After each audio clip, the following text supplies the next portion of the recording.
どう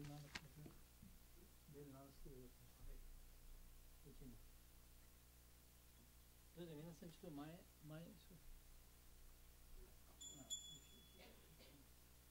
うぞ。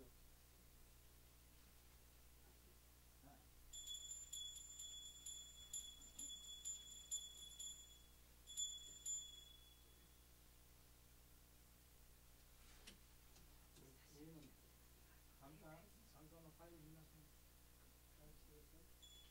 ゆかちゃん参加のファイルは。じゃあもうそれ前に場所は動かします。とてもいいですね。皆さん他の人にと。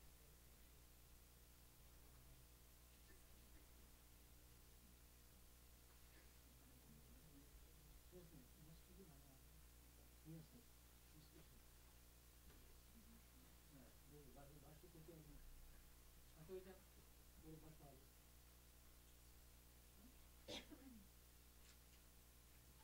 その場所で少しありますから。後でもし行きましたら場所が出る。私は準備しますか。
ゆうこさん。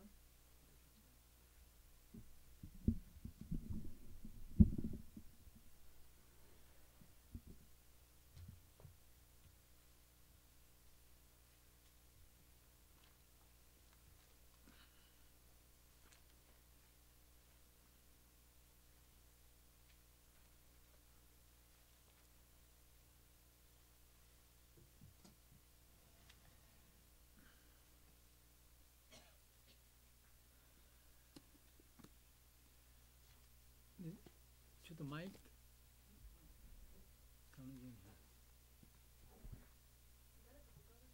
あ、じゃあ他の人どうなんだ。おい、としごさん呼んでください。どうか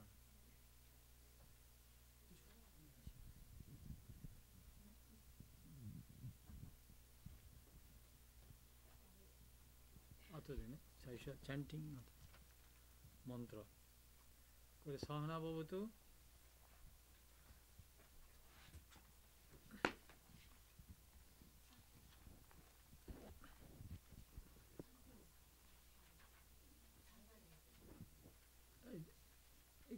これ、しょこちゃん、これどけてください。これスライド全部外してください。部屋の、はい。今外して、いつもやり方。柴さん知ってますか。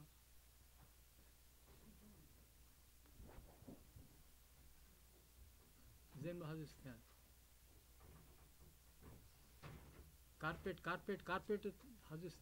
最初はカーペット。下のカーペットしないとできない。この部屋のカーペット。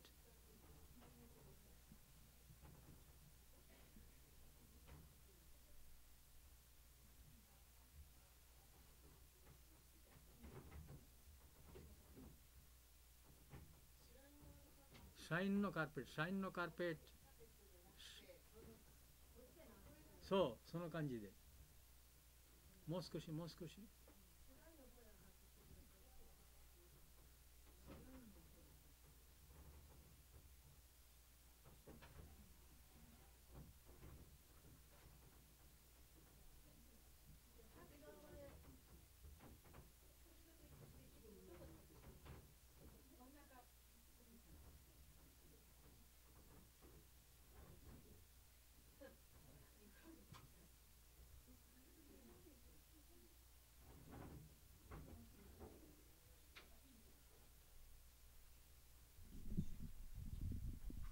た下いますか？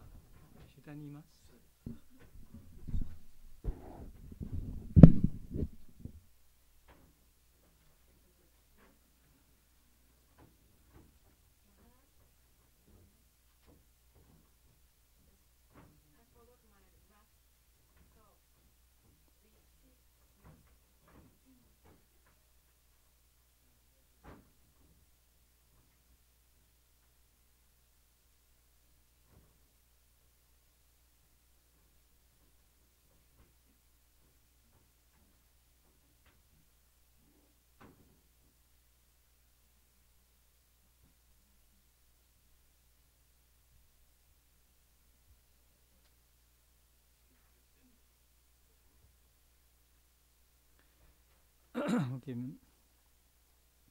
最初のモントサハナバブトとシャンノミトラとプルナマダ。ち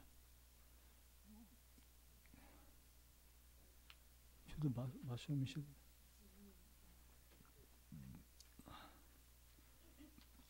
1位に最後の。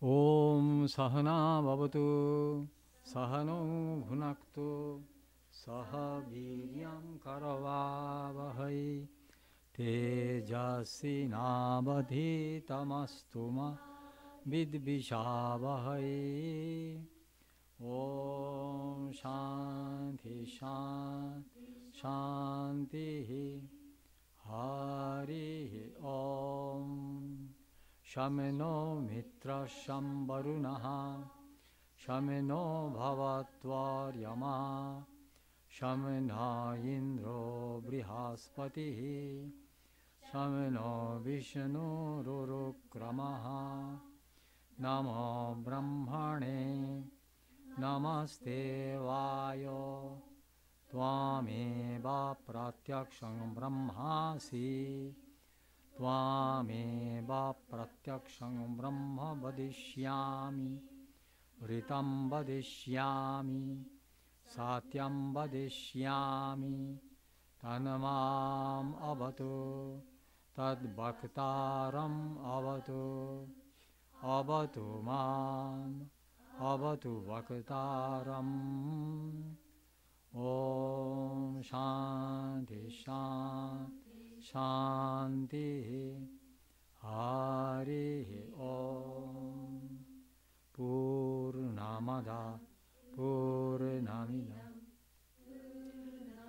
Purnamudachyate Purnasya Purnamadaya Purnameva Vashishyate Om Shanti Shanti Shanti Hari Om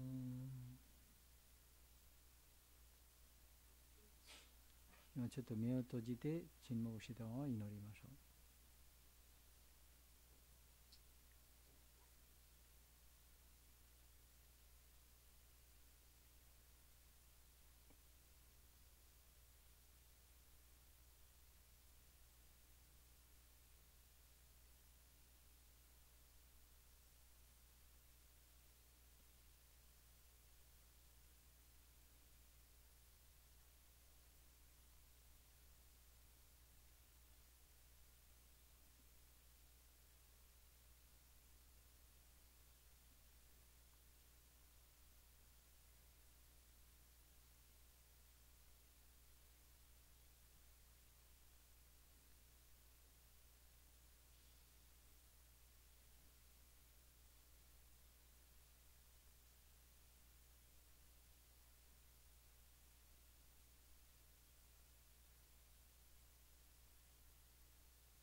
シャンティシャンティシャンティハリオム。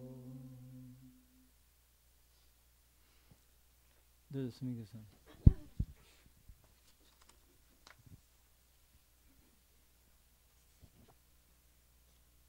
ギャーナヨーガスワミ・ビベーカーナンダ。我々はあらゆるものを主ご自身で覆わなければなりません。偽の楽観主義によってではなく、悪に対して盲目になることによってではなく、本当に一切のものの中に神を見ることによってであります。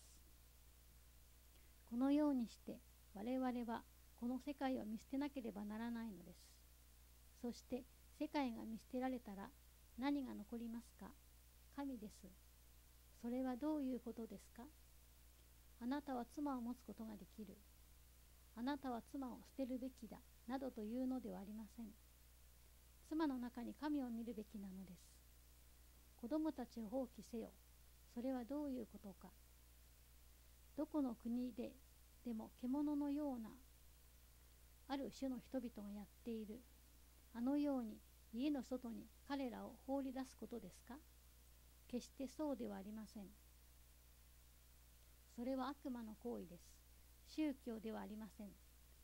しかしあなたの子供たちの中に神をご覧なさい。一切のものの中に神をご覧なさい。生の中に、そして死の中に、幸福の中に、そして不幸の中に、主は等しく宿っておられます。全世界は主で満たされているのです。目を開いて彼をご覧なさい。これがベーダンタが教えているところです。あなたが推測している世界を捨てなさい。なぜならあなたの推測は非常に偏った経験に、非常に貧しい推理に、そしてあなた自身の弱さに基づいたものなのですから、それを捨てなさい。我々が実に長い間思ってきた世界、我々が実に長い間しがみついてきた世界は、我々が自分で想像した偽の世界なのです。それを捨てなさい。目を開いてそのような形では世界は決して存在していなかったのだということをご覧なさい。それは夢、マーヤだったのです。存在していたのは主ご自身だったのです。子供の中に、妻の中に、そして夫の中にいるのは彼です。良いものの中に、そして悪いものの中にいるのは彼です。彼は罪の中に、そして罪人の中におられます。彼は生の中に、そして死の中におられます。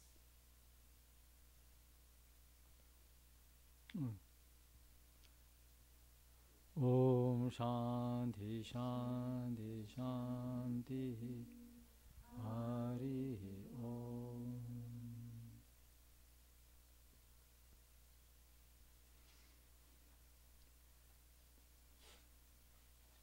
おはようございます。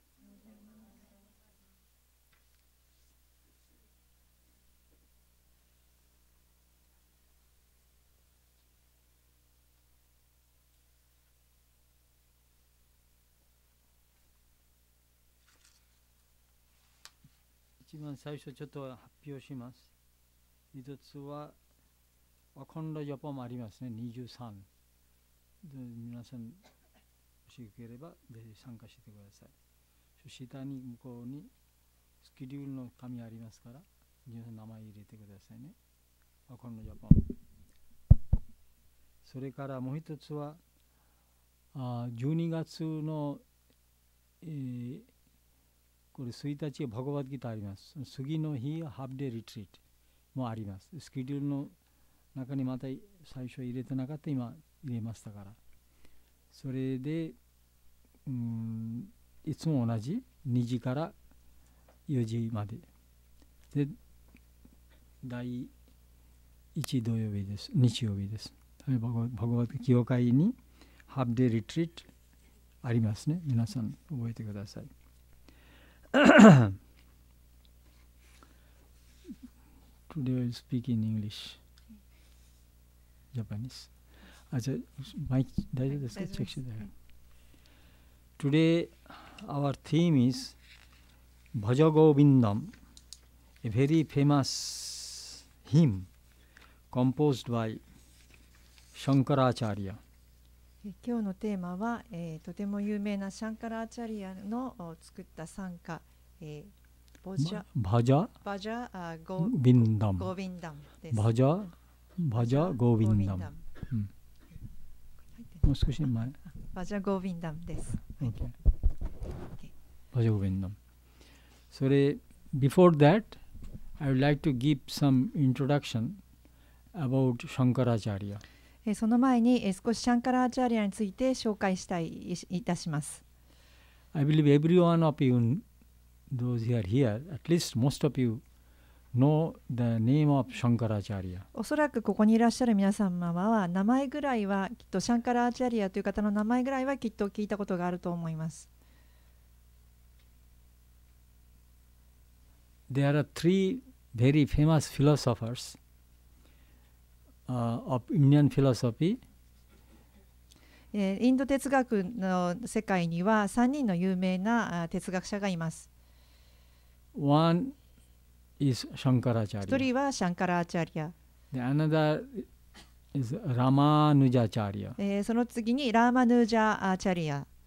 もう一人はマッドワーチャリア。もう一人はマッドワーチャリアです。みんな本当の名前はシャンカラ、ラマヌジャ、マッドワ。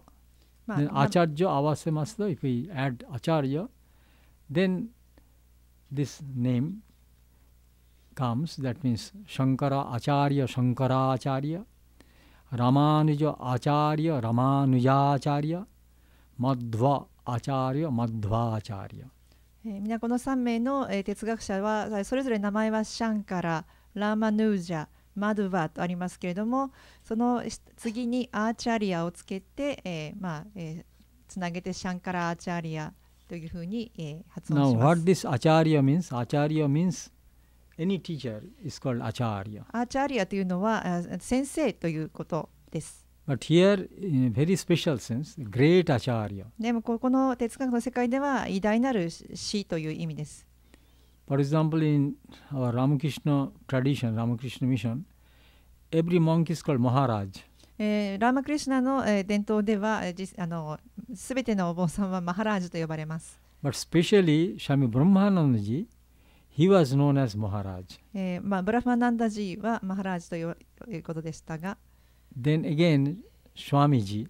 Every monk is called Swamiji, Swamiji, because we have name Swami. お坊さんのことまたスワミジーというふうにも言い But ます。especially, when you call Swamiji, then Swami Vivekananda, you mean Swami Vivekananda. 特にこの中の私たちの世界ではスワミジーというとスワミビベーカナンダになります。So this Acharya, these great teachers, このアーチャリア、偉大なる先生というのは、they are the propounders of three schools of philosophy. 彼らは、3つの、インドの哲学の流派を作った創設者たちであります。The first one, Shankaracharya. シャンカラアーチャリアは一人ですが。He is the propounder of non-dualism. 不言何でしたっけ？非二元論の哲学。非二元論の哲学を唱えたシャンカラアーチャリアです。Then qualified non-dualism 限定された非二元論。So qualified monism's propounder is Ramanujacharya. で限定された、非二元論はラーマヌージャ氏が、提唱しました。作りました。And then dualism 二元論。二元論は propounder was Madhva Acharya. マドワ・アーチャリアが創設しました。Then what is the difference? Just to explain in a very easy way that the philosophy differences in these philosophies are related to the relation between Jiva and Brahman. That means embodied self, 体を持っている魂ですか、embodied self, and Brahman. The relationship between an embodied self, jiva, and then Brahman. この、3つ哲学があって、それぞれ違いというのは哲学的に、違い、これを簡単に言ってしまえば、ジーバという、体を持った肉体を持った魂とブラフマンという不言体を持っていない、魂、この2つの関係をどう捉えるかということが、違いです。ブラフマンは絶対の真理、絶対の真理であるブラフマンと偉大なレベルの魂、はい、偉大なレベルの魂、絶対的な魂、宇宙的なレベルの魂ですね、はい、宇宙的なレベルの魂、はい、それとジーバの関係、そうジーバとブラフマン、ジーバとブラフマンの関係をどう捉えるかの違いがこの3つの違いです。もう一人とても簡単な言葉で、普通の人間とブラフマン、偉大な例えば存在、ブラフマン、意識、so what is the relationship between these two? That is the, theme. That's the differences in that relationship are the themes of these three philosophies. この3つの、哲学の違いというのはもっと分かりやすい言葉で言うと、人間と、絶対的な意識、絶対的な存在、神、そういったものとの関係、これの捉え方がこの3つの哲学の違いです。思考の霊、思考の魂、思考の魂、はい、と according to、dualistic philosophy、二元論では、that the jiva and Brahman are completely separate。ジーバとブラフマンは全く別物と捉えます。And according to qualified non-dualism、限定的な非二元論では、jiva is a part of Brahman。ジーバというのはブラフマンの部分であると捉えます。For example、例えば、wave is a part of the ocean。例えば、波というのは海の一部です。branch is a part of the tree。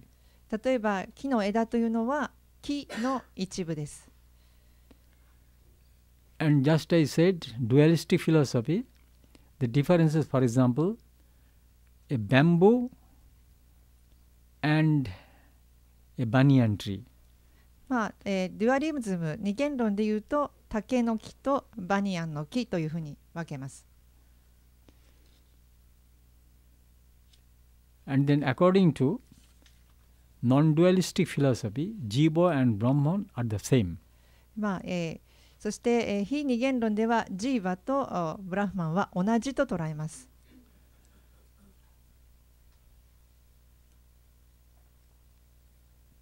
For example、例えば、apple tree、リンゴの木、mango の tree、とマンゴーの木、バニヤン tree、バニヤンの木、they're all tree。全部結局は木です。So from the point of tree, all are tree。木という観点から見れば全部種類は違っても木です。So from the point of consciousness、意識の点 Jiva から is 言う also と、consciousness, Brahman is also consciousness。意識という観点から話せば人間である、ジーバもブラフマンも意識には変わりありません。どうですか？わかるできますか？So Shankara is the propounder of this non-dualistic philosophy。シャンカラというのはこの非二元論の哲学を提唱した人です。Among all these philosophers, the most celebrated, most famous is Shankara。で、この中で最も有名な哲学者は誰かといったらシャンカラです。Though he was born in 8th century、8世紀に生まれました。Still now、しかし今もmany scholars, many ordinary devotees, many those who have some interest in Indian philosophy, they know about Shankaracharya and they have a lot of interest in Shankaracharya and they study according to also in varying degrees Shankara's works。これまでも今現代でも、これまでずっと登場してきた哲学者や聖者たちもやはり、インド哲学に関心を持って、研究する人たちはシャンカラ・アーチャリアの、を、研究します。And the study also, the 勉強。勉強もします。So Shankaracharya, now I'll just briefly tell you about the life, his story of Shankaracharya. ではシャンカラ・アーチャリアのちょっと、人生についてちょっと簡単に紹介します。There are about 20 to 30 biographies of Shankaracharya. 20 to 30、20冊から30冊ぐらいシャンカラ・アーチャリアの伝説を語った人生を語った書物があります。It is difficult which one is the most to ascertain which one is the most authoritative. どれが最も信頼性があるかということを言うのは極めるのは困難です。And most of these books are so full of miracles in the life of Shankaracharya. シャンカラ・アーチャリアのいろいろな奇跡でいっぱいです。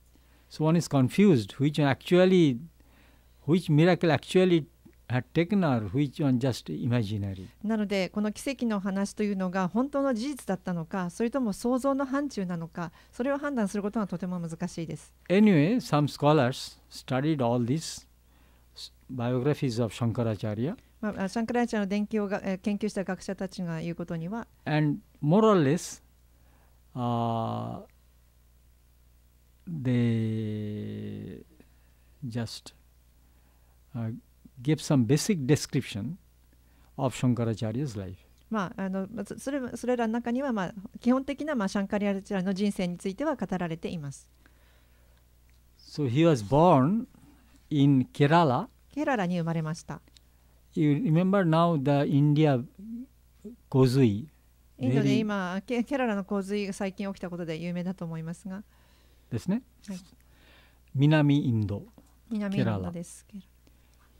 So in Kerala, in a village called Kaladi, カラリという名前の Shankara 村 was に born there 生まれ in ました。788 AD.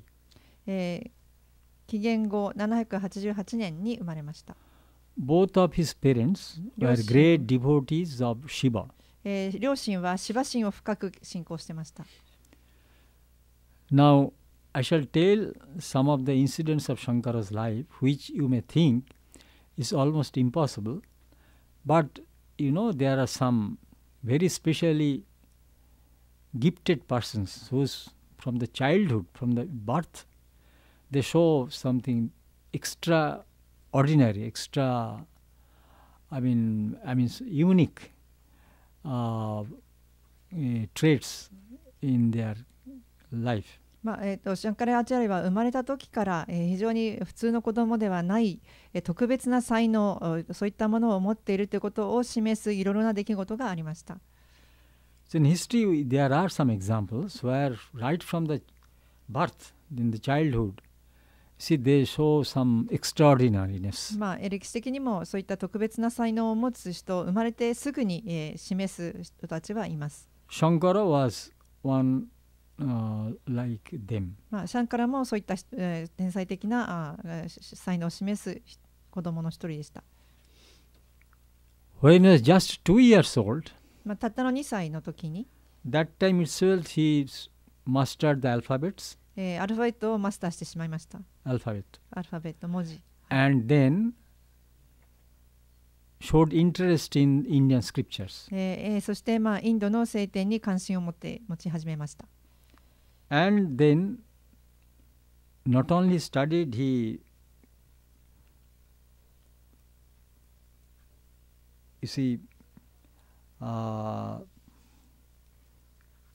memorized Veda, Vedanta and Upanishad, many verses of Veda and Upanishad.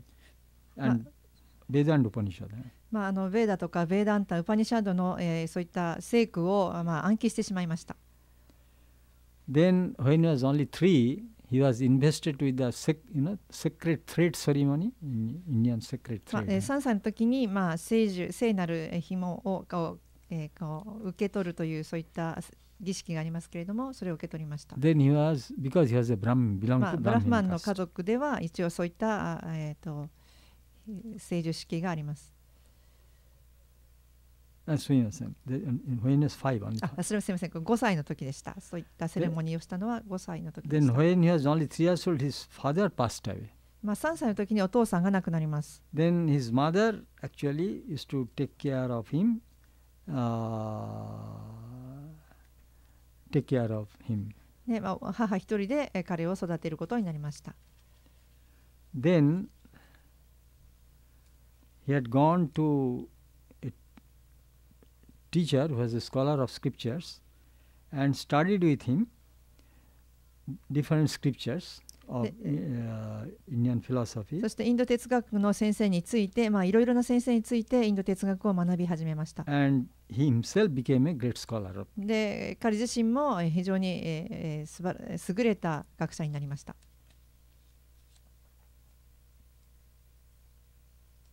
So there are 6 philosophies. There are 6 philosophies in India. まあ、インドには So he mastered all these 6 Indian philosophies. 6つのインド哲学の流派がありますけれども、その6つのインド哲学を全部彼は学びました。And he himself started serving his mother. そして、まあ、お母様にもお世話をしました。尽くしました。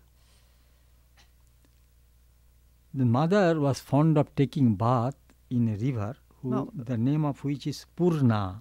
プールナという名前の川でお母様は、沐浴をするのが好きでした。And she used to bring drinking water from that river. で、その川から飲み水を汲んでいました。When one day she was going to fetch water from that Purna river, she became just senseless, fainted. まあその彼女はある日そのプールナ川から水を汲んだ時に意識を失いました。Shankara became very sad about it, and he started worshipping and praying to Shiva, and by Shiva's grace the river changed its course and started flowing near the house of around the house of Shankara. でシャンカラはそれを非常に悲しく思い、シバ神に必死に祈りました。そうするとシバ神の恩寵によって、川は流れるコースを変えて、彼らの家のそばを流れるようになりました。So that the mother would not have to take trouble to go to a long distance to take bath and to bring water. それによって川への水汲みに長い距離をこう行くことがなく、簡単に水を汲めるようになりました。When he was just 8, then a proposal of marriage. 8歳の時に、結婚の提案がありました。Because there is no in India, in Japan also there was child marriage at one time. まあインドではまあ幼児婚というのがあります。In Japan also. 日本でもあったと思いますが。India also now it cannot be, but 今 before は it was. ほとんどないんですけれども、昔はありました。Then Shankara said to his mother, "Mother, I will live only 16 years." 私は16年間しか生きませんとお母さんに言いました。And I am a born monk. で、私は僧侶として生まれました。And then he wanted his mother's permission to embrace sannyas, the life of sannyas. なので、出家した僧侶として生きるということを母に承諾を受けたいと思って許可を願いました。Obviously, mother did not want to agree, did not give 母というのはそういったものには同意したくはありません。Then something very strange thing happened. そこで非常に不思議な出来事が起きました。When he had gone to take bath in the river, Purna river, またプルナリバーに川に沐浴に行きましたら、 mother was also present. お母様もそこにいました。 Suddenly, a big crocodile came 大きなワニが出てきました。and attacked Shankara. シャンカラに攻撃を始めました。Though Shankara tried to save his life, but the crocodile was just dragging him in the deeper water. まあシャンカラはそこからも逃げようとしましたけれども、ワニが彼を、水の中に、引き込もうとしました。Mother shouted 母は、 in 叫び fear ました。 and then in despair. 恐れで。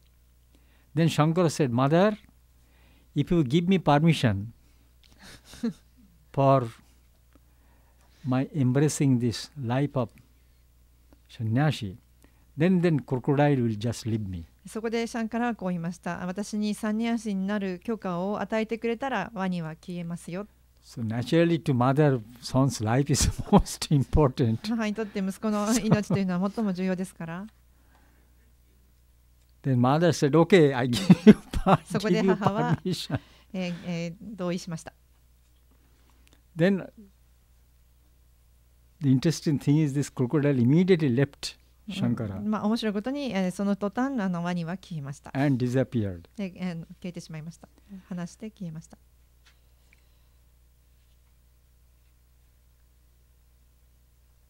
Then, with the permission of the mother, 母の同意を得て he left home 家を出ました。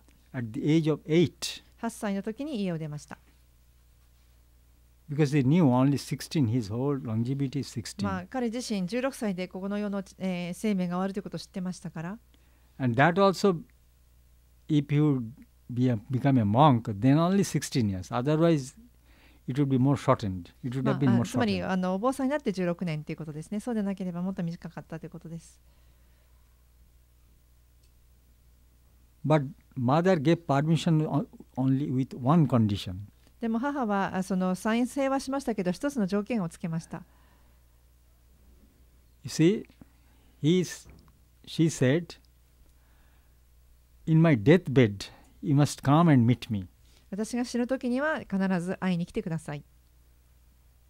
Shankara agreed. シャンカラは同意しました。 Though, according to strict tradition of monasticism, one is not permitted, strict, orthodox monasticism, to visit home and to keep any touch with father and mother. But Shankara just agreed to what mother said. 普通の僧院生活では一旦出家したお坊さんというのはその自分の家に帰って父や母を見とるということはできないんですが、一応シャンカラはその部分には、承諾しました。 Then there is a great teacher of Vedanta scripture. His name is Govindapada. ゴビンダバータという非常に偉大なる、ベーダンタの先生がいました。 He was a non-dualist. 彼は、非二元論者でした。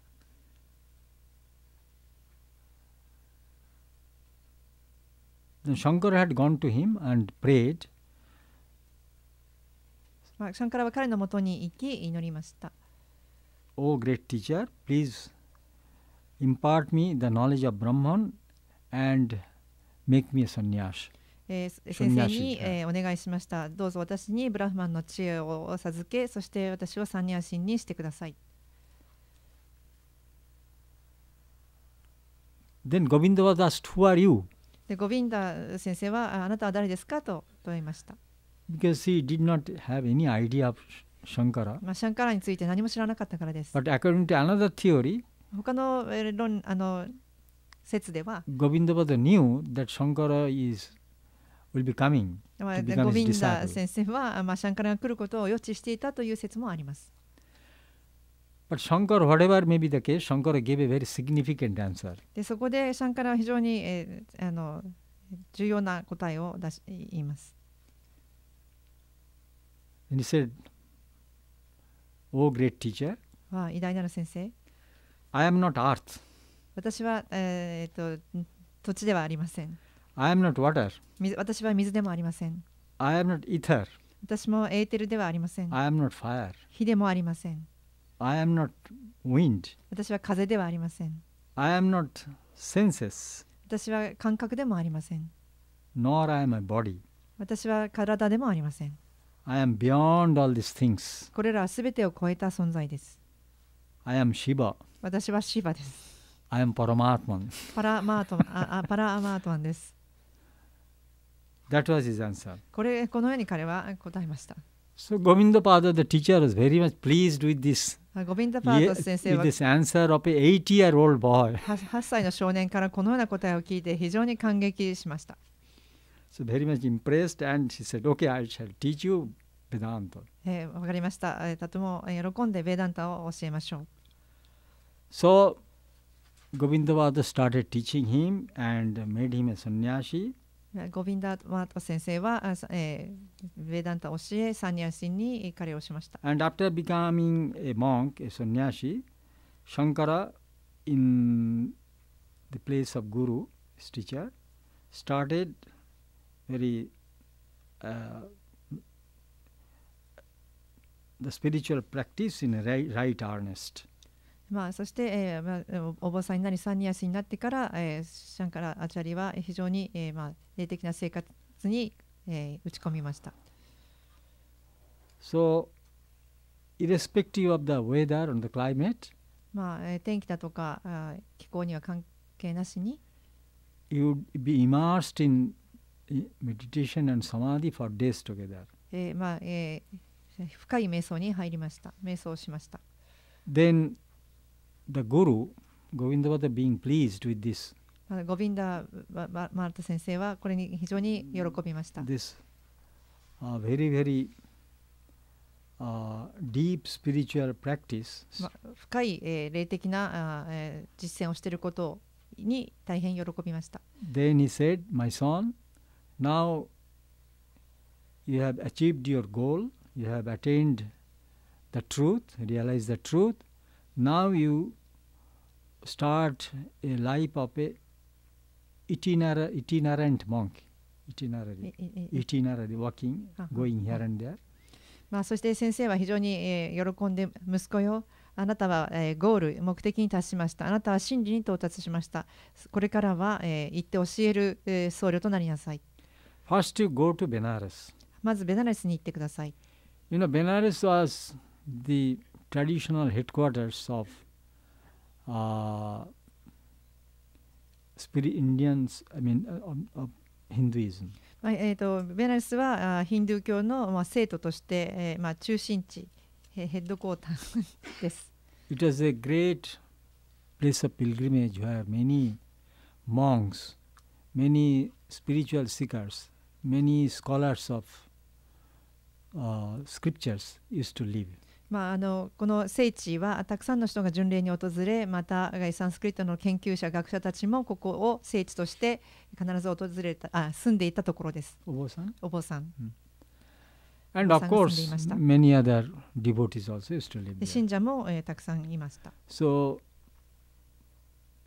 those philosophers belong to many schools of philosophy. でこういった聖者たちは、哲学者はいろんな流派がありますけれども、いろんな哲学のいろんなその流派に所属してました。So Guru asked him, "Now you start preaching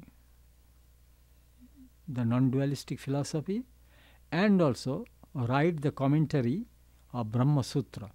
そしてそれでグルはシャンカラアーチャリに言いました。ベナレスに行って、まず、非二元論について、教えなさい。それからブラフマスートラの解説書を書きなさいというふうに、言いました。Brahma Sutra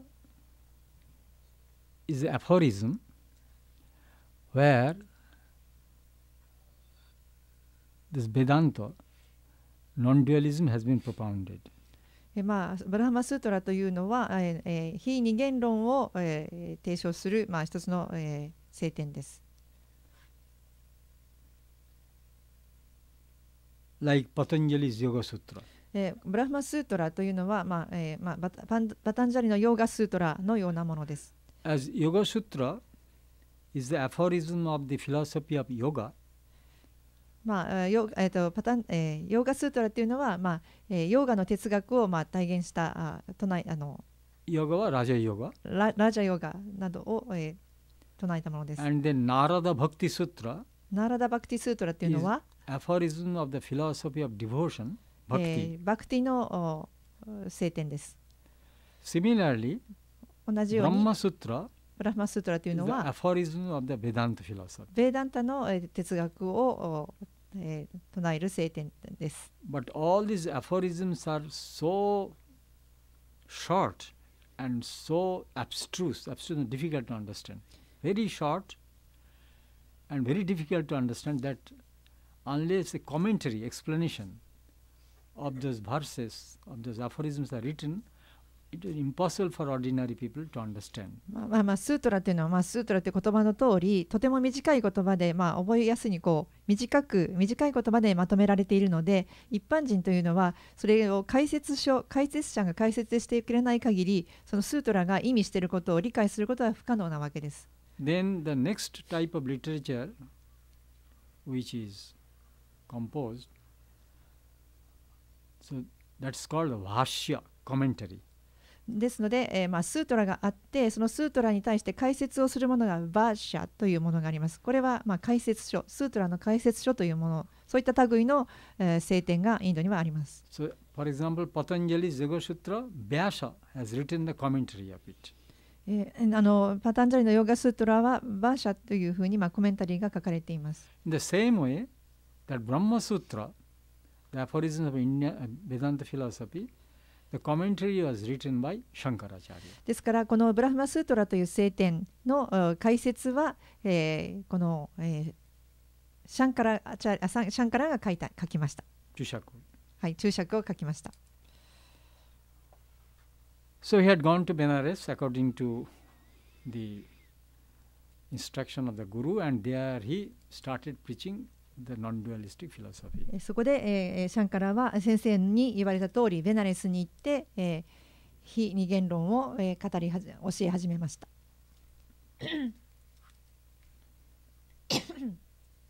And then many philosophers of different schools, being very much impressed by his scholasticism and by his life, became his disciples. そこでベナレスにいたさまざまな宗派に属していた哲学者たちはシャンカラアーチャーリアの教えに非常に感銘を受けて、彼の弟子となって学びました。Then Shankara started visiting many places and finally had gone to the Himalayas. でシャンカラアーチャーリアはいろいろなところに赴いて、お話をして最後にはヒマラヤに行きました。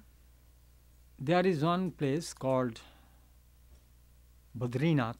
バドリーナートという場所がありますけれども、As you know, in Himalaya there are some very famous places of pilgrimage. There are. ヒマラヤのところにはたくさんさまざまな、聖地があります。聖地としてみんな巡礼者が訪れる場所があります。For example, one is Kedarnath. ケダルナートというところがありますし、 Then another is Badrinath. バドリーナートというところもあります。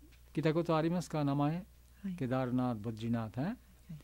Now in Badrinath, the very famous sage Vyasadeva, who composed Mahabharata, used to live there.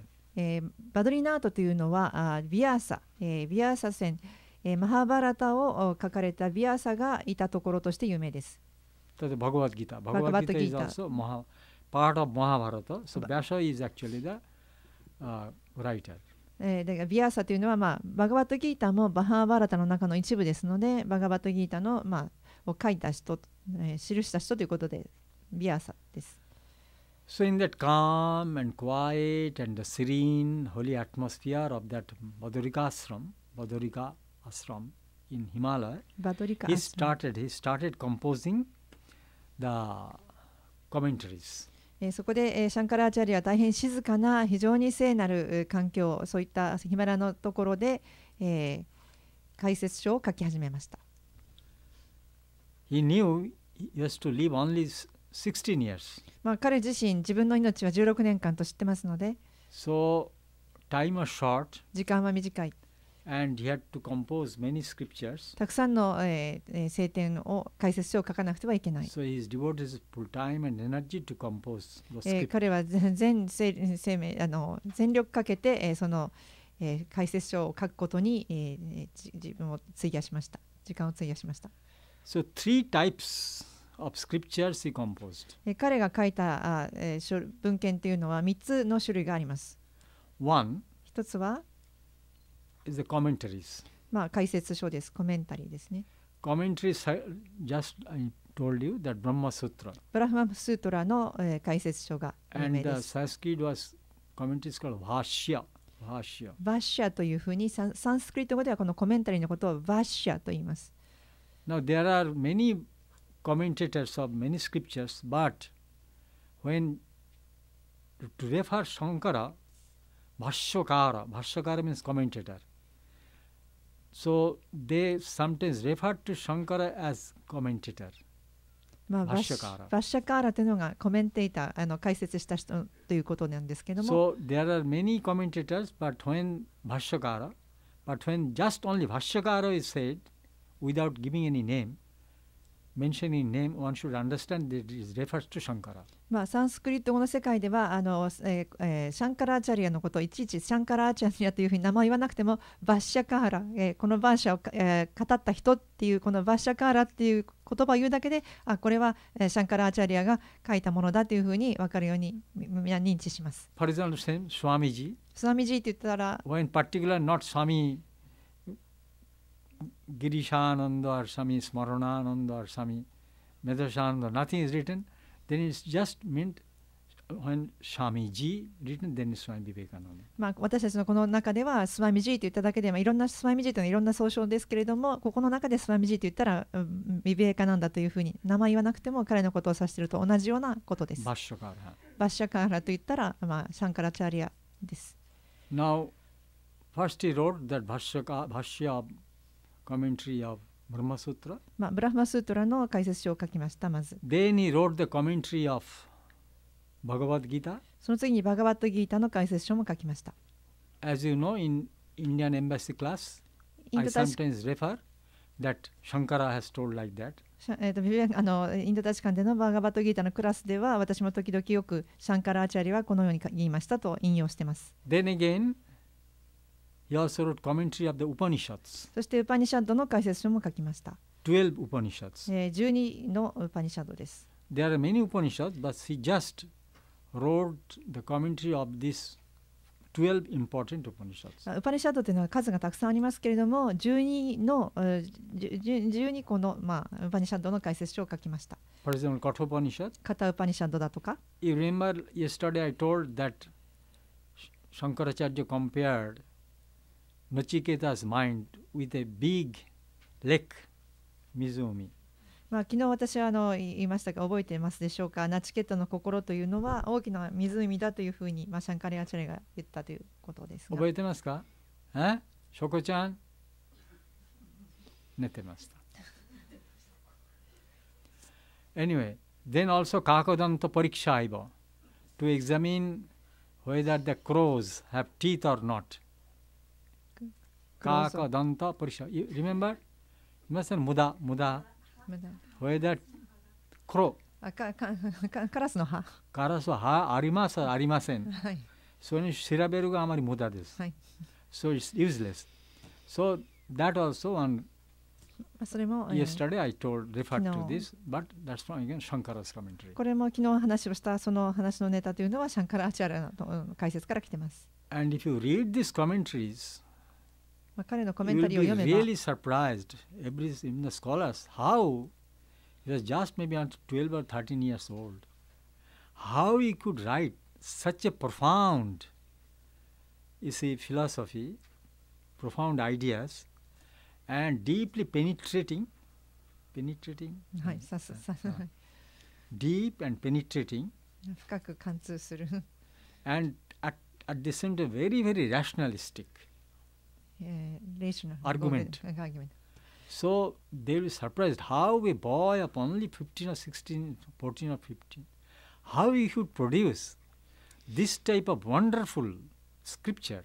この哲学を読んだ方は誰も彼も非常に驚きます。たったの15歳、16歳ぐらいの少年がいかにこのような深い哲学を非常に整合性があって一貫性があって、それで合理的なこういったすごく深い哲学の解説書を書けるということ、この作品の高いレベルに非常にみんな驚きます。Still now it's a wonder to great even the modern scholars how he could produce such a deep commentary and現代の学者でさえ彼がいかにこのようなものを作れたのかということにやはり驚愕しています。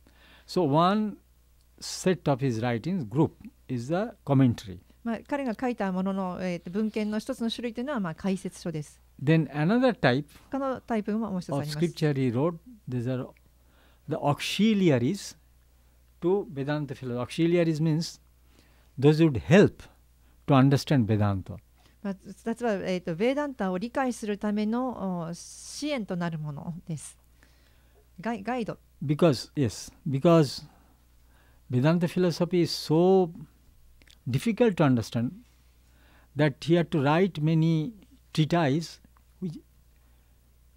so that one can easily understand the deep philosophy of Vedanta.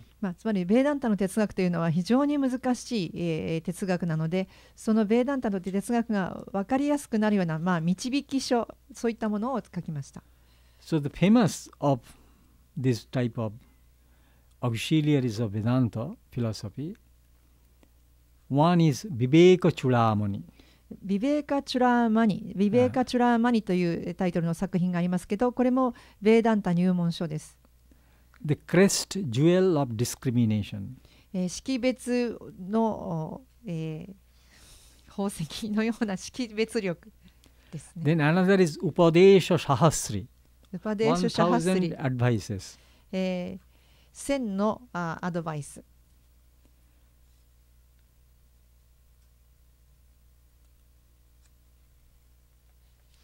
Then Sarva Vedanta Siddhanta, the conclusion of all the Vedantas. サルバ・ベーダンタ、 Siddhanta. シッダンタ、The essence, the conclusion of all the ベーダンタの本質という、入門書です。Then the third type で3つ目の文献ですが、 scriptures are the mostly the hymns, 賛 sanka. 歌です、神を称える歌です。And those are so beautiful hymns. これらの賛歌は非常に美しいものです。Not only the idea of those hymns are profound, but at the same time written in such a melodious, beautiful, mellifluous, Shankar, Ashish,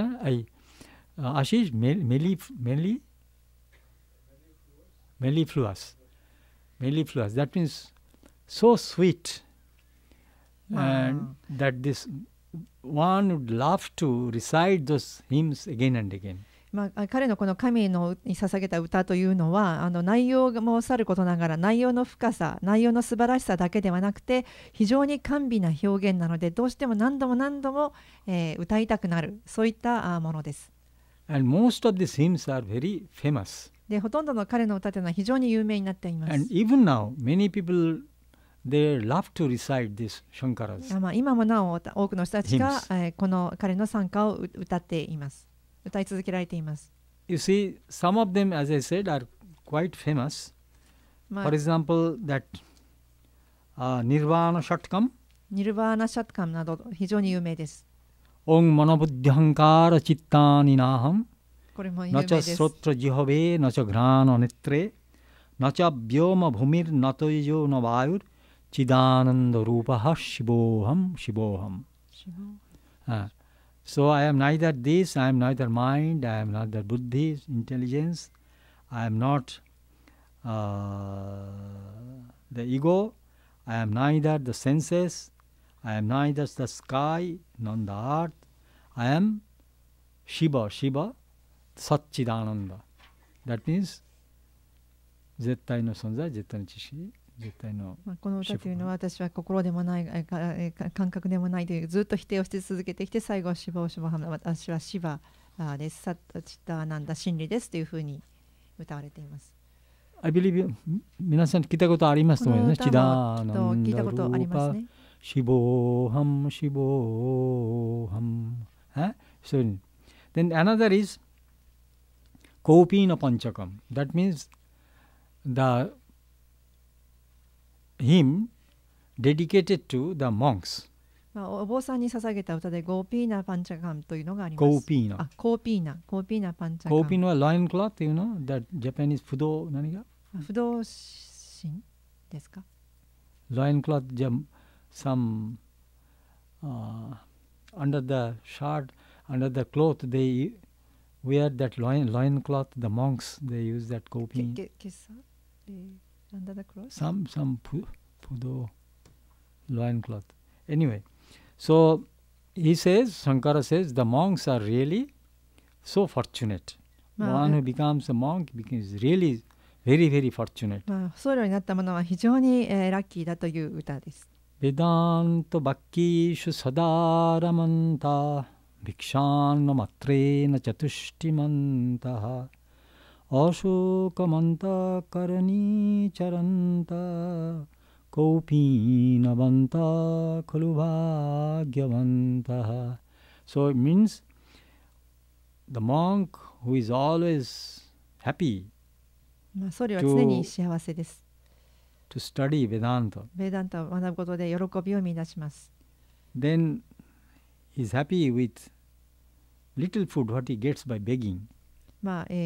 お布施だけでいただく、食事でもう満足です。Then he moves without any pain, any sadness in his heart, with full of joy. 痛みも、悲しみもなく心に喜びを持って動きます。Such monks are really very, very fortunate. そういった僧侶は非常に幸運なものです。So this is also one hymn.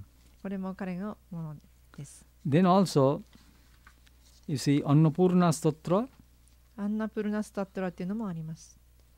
Annapurna Statra.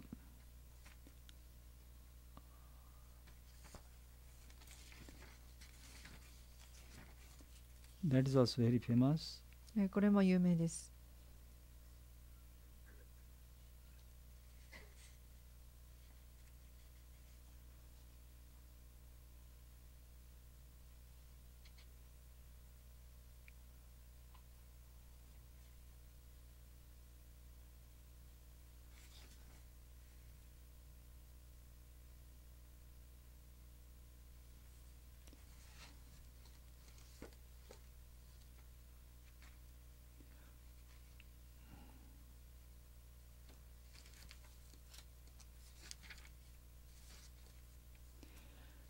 This one also in Benares, you know, there is Annapurna temple.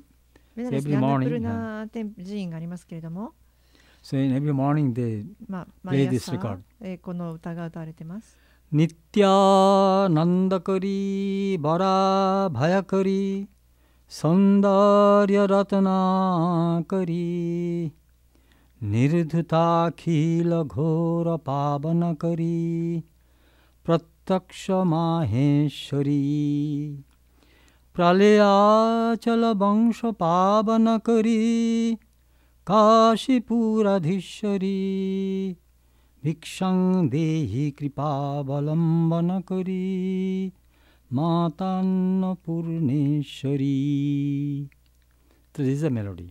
これがメロディーです。So then これが同じメロディーで続けてます。こういった同じメロディーで続きます。Continues. So this is Annapurna, devoted to Annapurna. アンナプルナ神に、捧げられた賛歌です。Now, before Shankara would not believe in the primordial energy, 根本的なエネルギー, he did not believe in. シャンカラアチャリアは根本的なエネルギーを、信じていなかった。He used to believe only in Brahman. ブラフマンだけを信じてました。But he did not believe in the Shakti of Brahman. ブラフマンのシャクティの部分に関しては彼は昔は信じてませんでした。According to him, Brahman is the only reality. ブラフマンだけが彼にとって真理でした。And all other just like phenomenon, illusion. 他はすべてただ、目の前に現れる表層的なもの。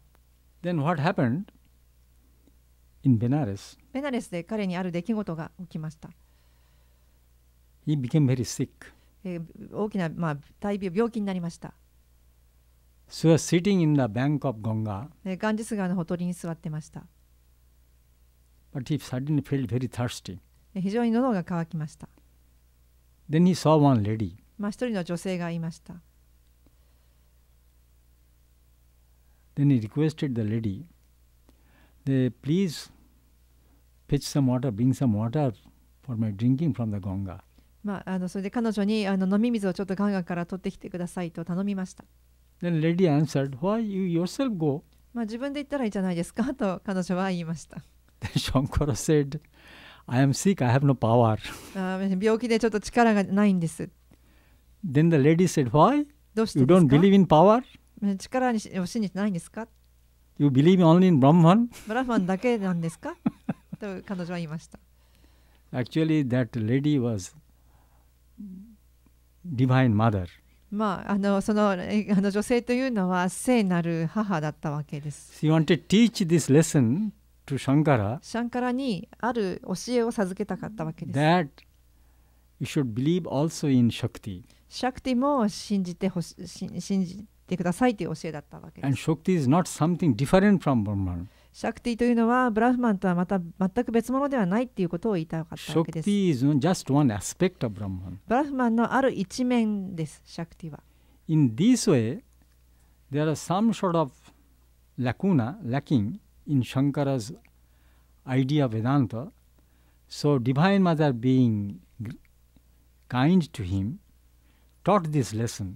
まあ、シャンカラの哲学の中で一つ欠けていた面というものを、まあ、この聖なる母が授けました。 And since then, それ以来、 he also became a devotee of Divine Mother, though at the same time he has a Vedantist, Advaita Vedantist, Brahman, but at the same time, in his philosophy there is a room of the worship and devotion to gods and goddesses. そこで、まあ、それまで、まあ、ブラフマンだけが唯一の神、真理としていたシャンカラアチャリアにもちろん彼はこのベーダンタ、彼の論はそのままなんですけれども、以来、こうシャクティ、そういったことを敬う、余裕も彼の中には生まれました。 And one of these hymns is this Bhaja Govindam. まあ、その、シャンカラが作ったものがバジャゴーヴィンダムという賛歌があります。 Then we continue Shankara's life. まあ、続いてまたシャンカラの人生について話しますが、 So, as I told, that he knew that he would live only 16 years. まあ、彼は16年間しか人生がないと知っていたので、 So he was in a hurry to compose whatever he wanted まあ、 to. 書きたいことは非常に全速力で書きました。 Then it is told that Vyasa, who had himself written the aphorism Brahma Sutra, appeared before him to hear what Shankara is writing. まあ、そこでこういった話があります。ビアーサが、まあ、ブラフマスートラそのものを書いたビアーサがある日、シャンカラアチャリアの目の前に現れて、彼が自分のスートラについて何を書いたらいいか聞きに来たということがありました。 He was interested to know what Shankara has, 自分 the の、commentary of his aphorism.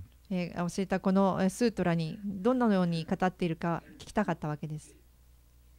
Then he was so happy to hear the commentary of his Bhashya, of his Sutra. He was so happy, so pleased. Then he said, okay, now I give you grant so that you live another 16 years.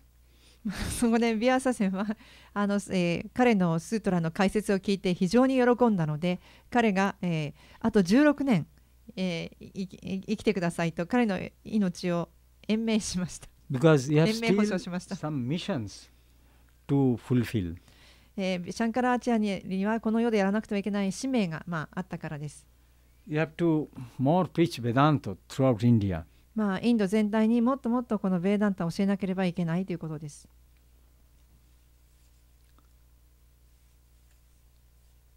Then he started touring India, visiting many places, and he encountered many philosophers of different schools, including Buddhism. But his condition was there: if I am defeated, you see, there will be some, you see, bout of arguments. That means some sort of, or should I say, bout of argument, like the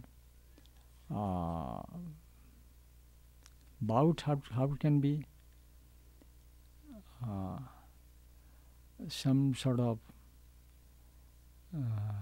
not war, not fighting, but some competition, not also competition. What can be? Maybe something where the teaching wins with the other. Yes. What would be? In Japanese, maybe 論破する.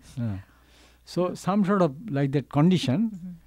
That idea is that if I am defeated by you, then I will be your disciple, and if you are defeated by me, you will be my disciple. That's the one. It's not simply that if you accept you admit your defeat. Only no. That is a condition. With this condition, they started arguing. シャンカラーチャリはその後、インド各地をいろいろと歩き、いろんな哲学者、またいろんな違った宗派にある哲学派にいろんな派閥の哲学者たちに会っていきましたが、そこでお互いに自分の論を論法、説教し合いというか、論をお互いに相手に、示して、論破されたらば相手にその論でも勝てなくなりましたら相手の弟子になるというそういった形で、いろいろな哲学者と議論を交わしていきました。And that time, what was the, philosophical and religious backdrop of India when Shankara appeared? そういった時、シャンカラがいた時代というのはそういった時代でした。The genuine ideas of Hinduism were almost lost. 非常にその時というのは純粋なヒンドゥー教というものがちょっと、失われてしまっていた時です。That time, Buddhism spread all over India. 先ほど通訳で忘れましたけど、いろいろな学科の中に仏教もいました。で、仏教の学者たちもいて、いろいろと皆さんで議論し合ってた時代です。So, as I said, there is a great influence of Buddhism.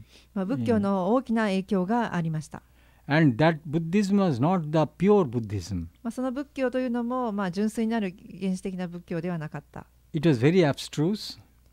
People would not understand what the Buddhist philosophers meant by Buddhism, the Nirvana, all these things. People had no idea, not understand. ブッダがもともと説いたニルバーナという涅槃の境地というものも、一般人はちょっと分からなくなっていました。Not only that, there are something very horrible practices, unethical practices, tantra in the name of Buddhism. あとそれからタントラ仏教というような言い方で、非常にちょっと倫理的にもおぞましいような実践修行なども行われていました。Then there is Jainism. そしてジャイナ教も出ていましたし。Jainism was also very much abstruse. People do not really understand what actually they want to say about the reality. 真理というものに関しても非常に究極をいくところがあって一般人の理解を得られないという部分もありました。And in the name of Hinduism, there is some ritualism which was also very much abstruse and sometimes unethical. またそれからヒンドゥー教という名のもとでいろいろな儀式などが行われていまして、これも真理からかけ離れていた部分もありました。So the mission of Shankaracharya was to revive the genuine Hinduism based on the Veda and Upanishad. ですから、シャンカラーチャリアの使命というのはこの混乱に満ちた宗教界においてもともとヴェーダンタヒンドゥーの聖なる教えというのは何だったかということをもう一度復活させる、ヴェーダンタの教えに基づいて、ヒンドゥーの教えを復活させるという使命が彼にはありました。But it could not be done unless he could defeat the philosophers of other schools, for example, Buddhism, Jainism, and other. しかし、シャンカラーチャリアが他のいろいろな哲学派たちの、彼らを論破しなければ、それは叶いません。So this time he started that mission of his life as instructed by Vyasa.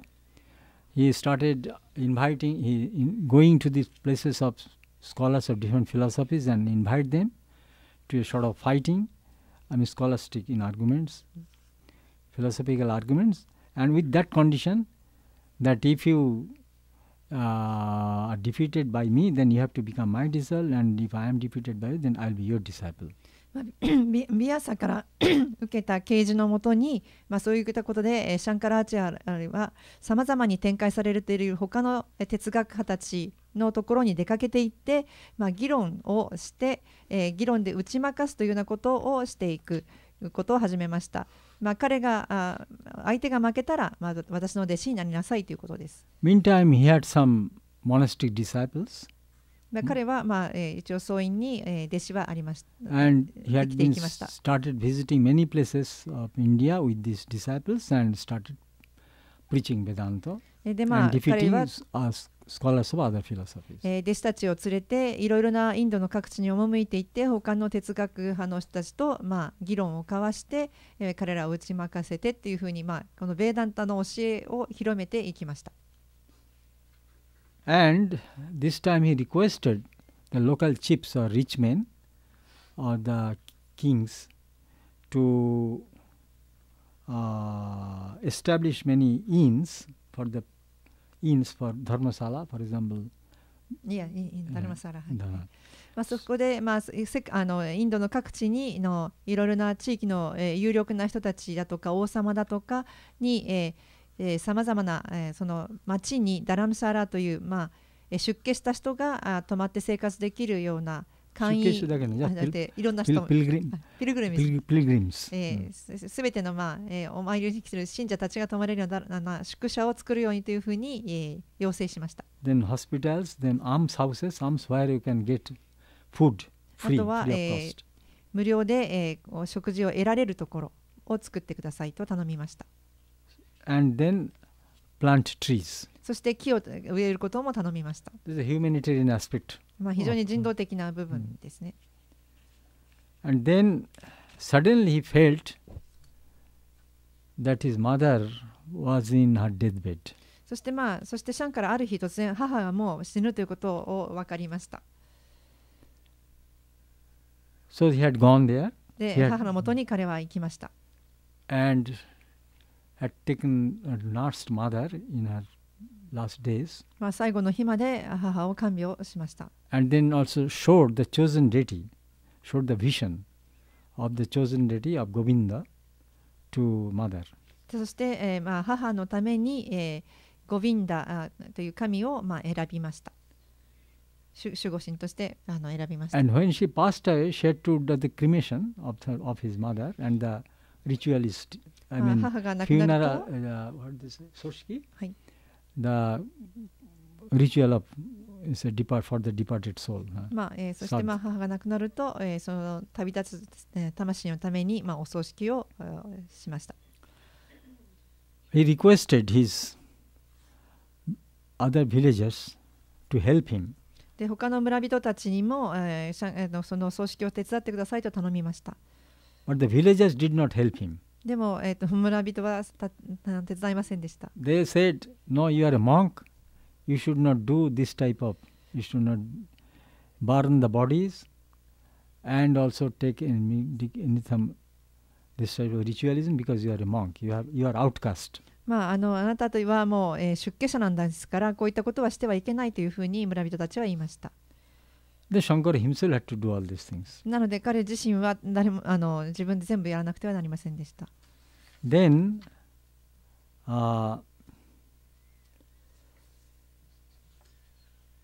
to give a more strong foundation to Hinduism and monasticism, he had done another work.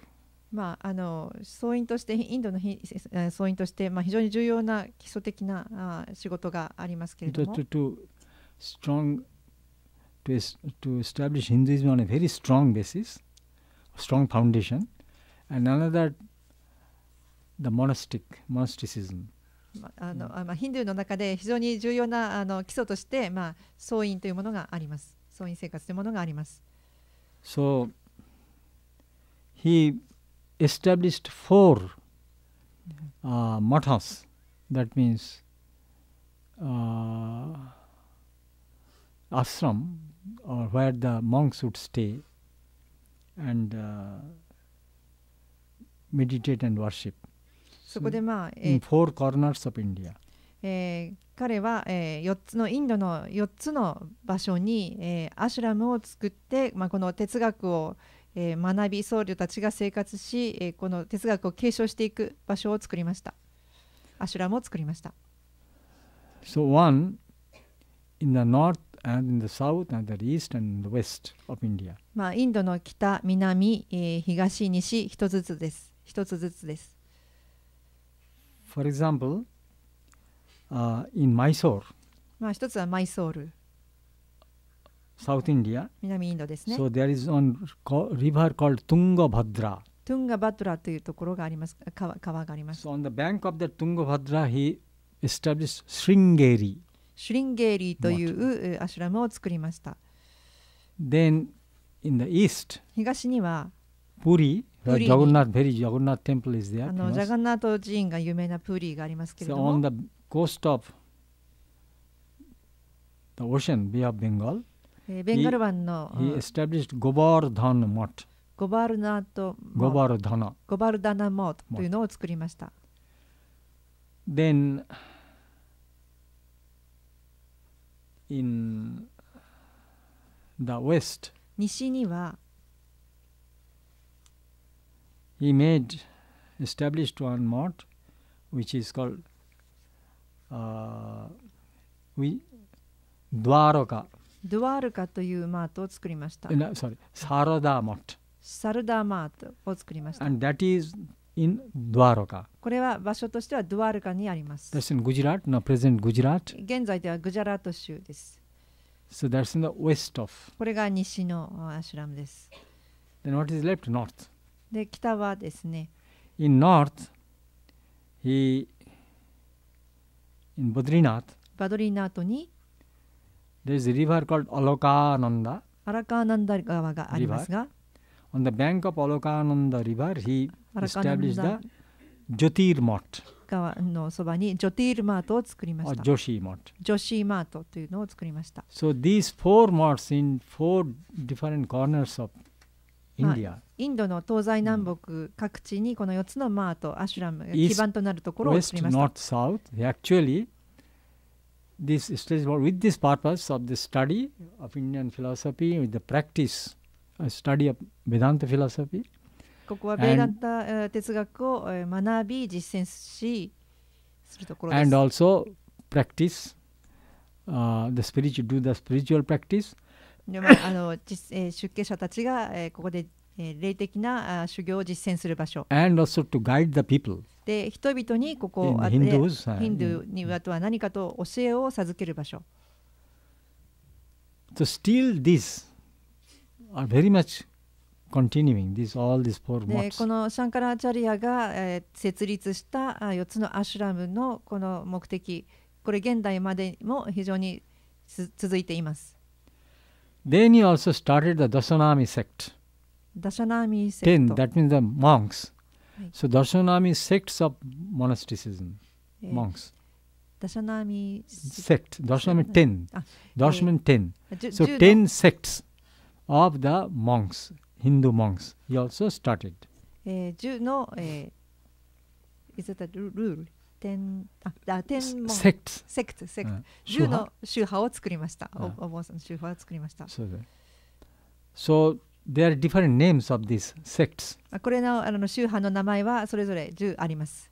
Tirtha, Vana, わかった。ティルタ、 Aranya, Giri, Puri, Bharati, Parvata, Sagara, Saraswati, and Ashram.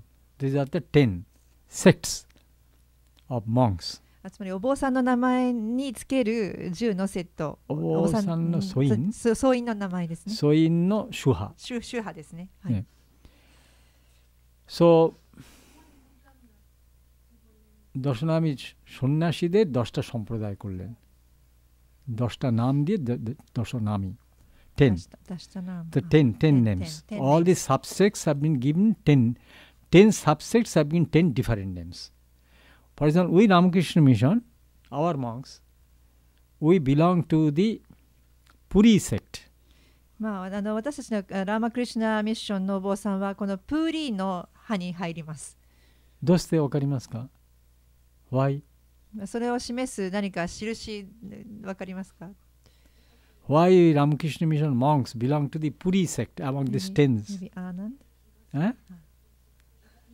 No one knows.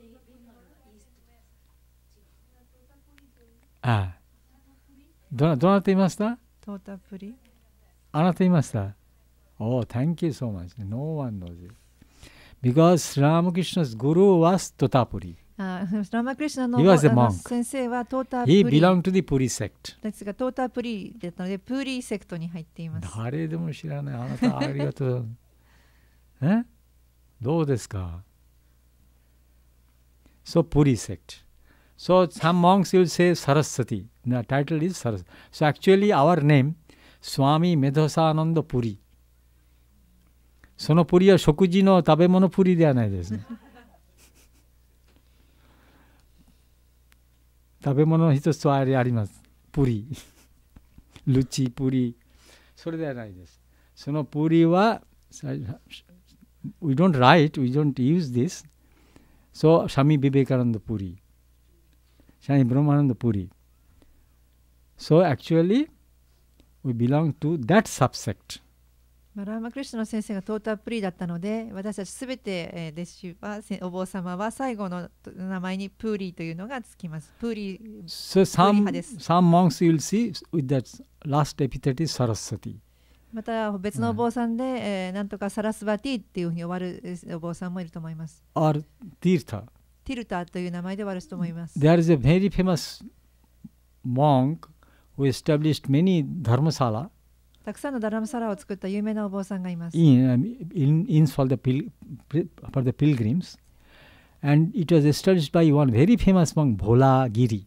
ボラギリさんというお坊さんがたくさんの In Himalaya, many places, Bholagiri Dharmashala. ボラギリダルマサラというところがあります。So he belonged to that Giri sect. このお坊さんはギリ派にいます。So he just did all these things, and then finally 彼らはこういったことをしまして、had gone to Kedarnath. シャンカラーチャリアはその後ケダルナートに行きました。ケダルナート、名前聞いたことありますか？ケダルナート。向こうで大きな洪水あります。4年、5年ぐらい前。4、5年前にとっても大きな洪水。So it all washed. Many people died and many houses washed out. But only the temple, that Kedarnath temple of Shiva, it was intact. シバ神のお寺だけが流されずに済みました。Kedarnath. Now in that place, Shankaracharya had gone, and there he, according to one theory, he entered into a cave and never returned. 一つの説ではシャンカラチャリはケダルナートの洞窟に入って二度と出てこなかったという説があります。Anyway, so when he was 32 years old, he passed away. 32歳の時に彼はこの世を去りました。And what is his philosophy? 彼の哲学とは何なんでしょう。今日ボジョゴミンのできません。Anyway, I believe we'll continue. No problem. I'm just giving you the background. So next few classes, discourses, maybe December, January. どうですか？続けた方がいい？その歌の続きでやりますが。Because so that you know the background who made this hymn, so it gets good to get some idea about him. この賛歌を作った人の背景というのは知っておいてほしかったので。The Shankar's philosophy is known as Advaitavad. アドバイタBadaが theory, philosophy. So there are three schools of Vedanta. ベダンタには3つの宗派が3つの派があります。So as I said, one is Advaita Vada, that means non-dualism. 一つは非二元論。ゆこさんどこ？ゆこみそさん？ちょっと大丈夫です。大丈夫。言ってください。弁当はい。一つ弁当のために。それからオーレディみんないましたけれども、そうですね、お母さん、サービンする人もどなたします？サービン？はい、どうぞ。はい。さて、そしこさん、あなたも言ってくださいね。で、OK。それで、তুমি বলে দিও কি কতখানি করে দেবে সব, হ্যাঁ বলে সে আবার দেখে নেবে, চেক করবে সেই সময় যাওয়ার সময়। তোそれで What is this philosophy of Shankara? シャンカラの哲学は何だったかと言いますと、So I said there are three schools of philosophy. 3つの哲学があると言いましたが、 One is non-dualism, 一つは qualified non-dualism and non-dualism. 二元論と限定的非二元論と非二元論。 Now Shankara belonged to the school of, and not only he was the propounder of non-dualistic school of シャ philosophy. ンカラというのは非二元論です。 Now according to him, the Jiva and the Brahman, as I said, they are just the one.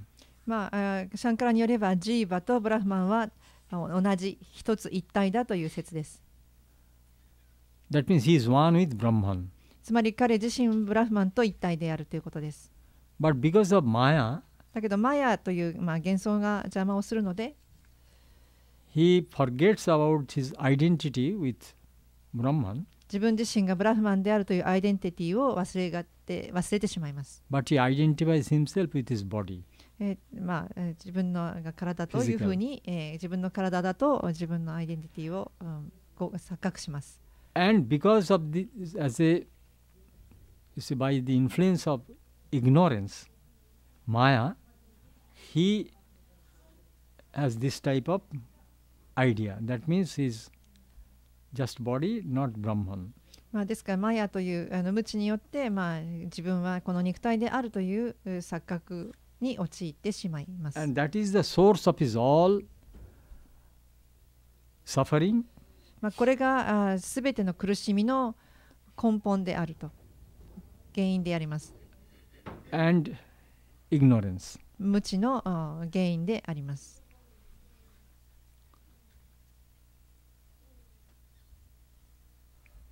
He does not understand that whatever he perceives through his senses is all but illusion.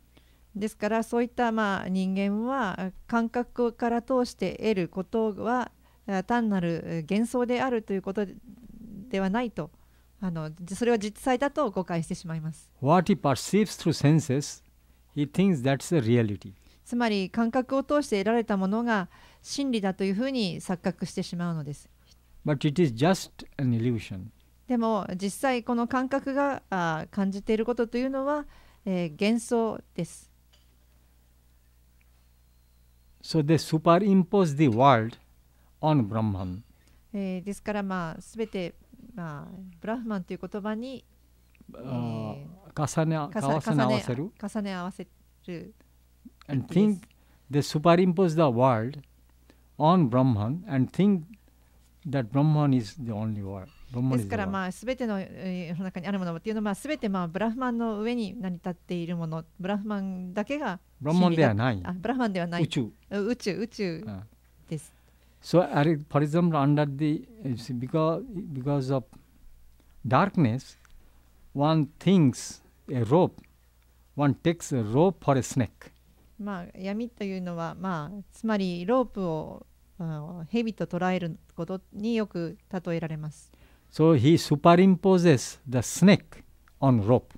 ですから、ロープという縄にロープに蛇を重ね合わせています。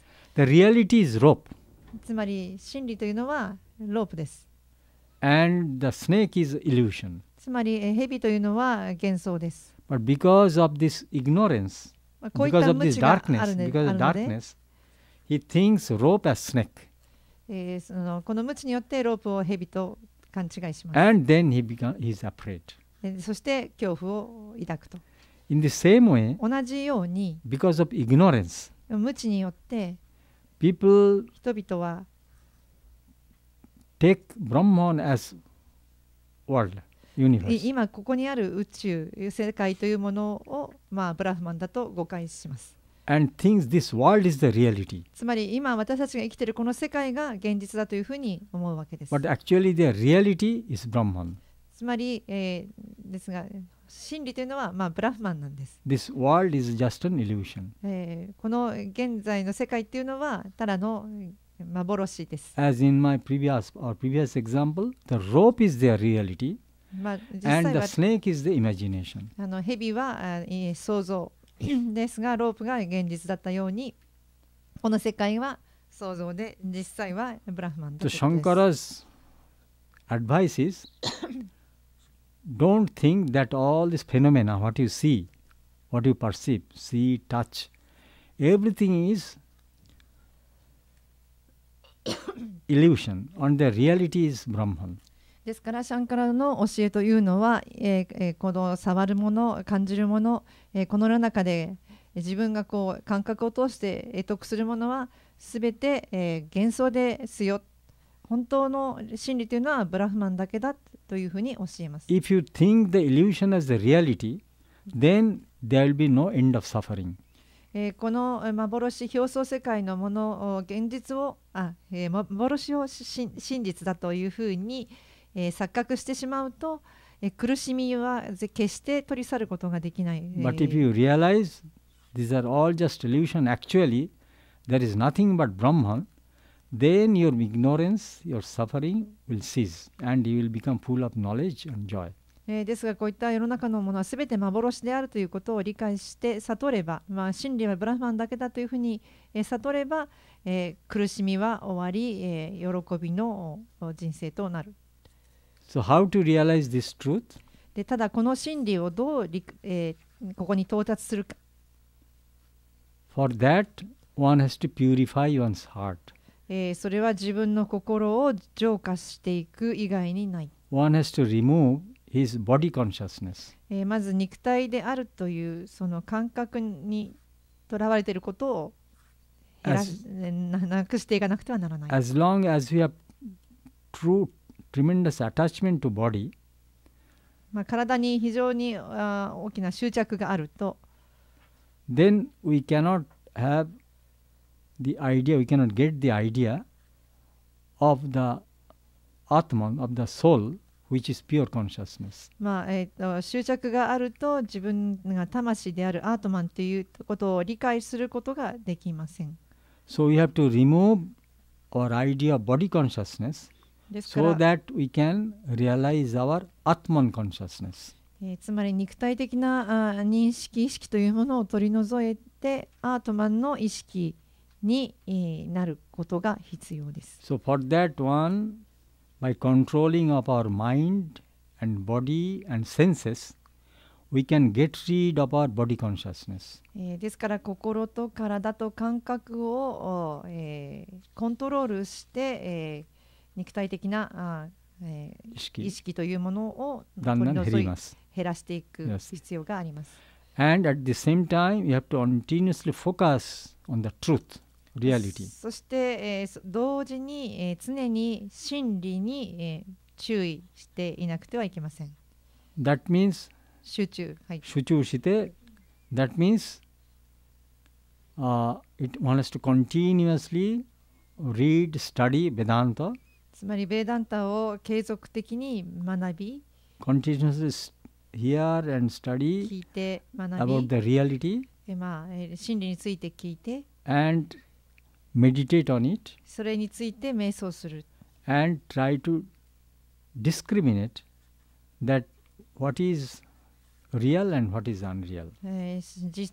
真理であるもの、真理でないものを識別する能力を培う。And what is temporary and what is permanent. 一時的なものであるか、それとも永久的なものであるか、それらを識別する。What is relative and what is absolute. 絶対的なもの、非絶対的なものを識別する。This discrimination. それらに必要なのが識別力です。So three most important practices are necessary. 3つの重要な実践、修行が必要です。One is to remove more and more the body consciousness 肉 from 体 his 的 mind. な意識を取り除いていくこと。Number two, 2つ目は、to continuously study and meditate on the reality. 真理に集中して学ぶこと。And the third thing is the discrimination between the real and the unreal. 本物、非現実と現実、真理、非真理的なものを識別すること。So these are he recommended these three practices so that one can realize his true nature, which is Brahman. シャンカラはこの3つを実践することによって、本当の真理、ブラフマンに到達することを教えています。If he can achieve, if he is successful in doing these practices, この実践に成功したらば、then he will realize the truth.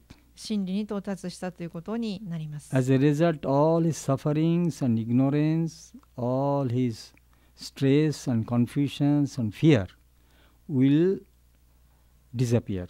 すべての苦しみ、無知、恐れ、不安、ストレスから脱却できます。He will no more be reborn. もう一度生まれるということです。生まれない。not reborn。もう一度生まれはしません。二度と生まれません。He will have the liberation. つまり、下脱します。自由になります。And as a result, he will attain the highest knowledge, 最高の知識に到達したということになります。highest freedom, 最高の自由、and the highest and the greatest joy. 最高の喜び。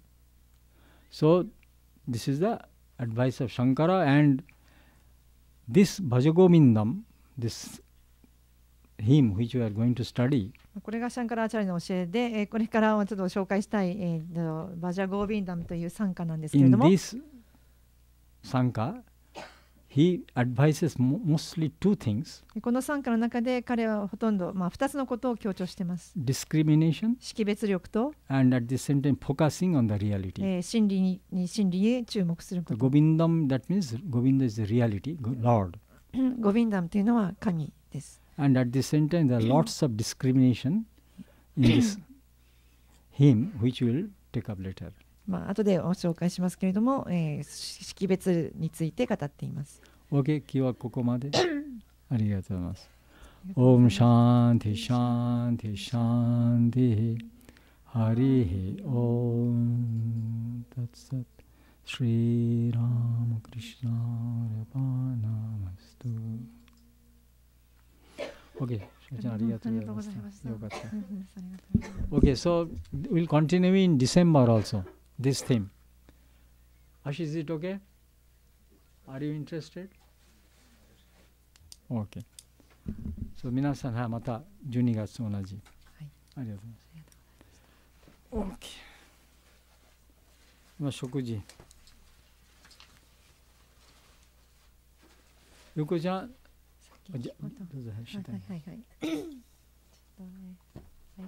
I have a question but forgot. 何さっきちょっとクエスチョンした。じゃあ OK、後で思い出しよう。どうぞ皆さん。